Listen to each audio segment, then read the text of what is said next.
என்னென்ன துன்பம் வந்தாலும் நான் கலங்கிடவே மாட்டேன்.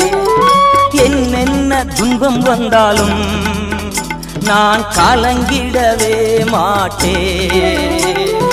யார் என்ன சொன்னாலும் யார் என்ன சொன்னாலும் நான் சோர்ந்து போக மாட்டேன். நான் சோர்ந்து போக மாட்டேன். கிறிஸ்துவுக்குள் வாழும் எனக்கு எப்போதும் வெற்றி உண்டு. கிறிஸ்துவுக்குள் வாழும் எனக்கு எப்போதும் வெற்றி உண்டு.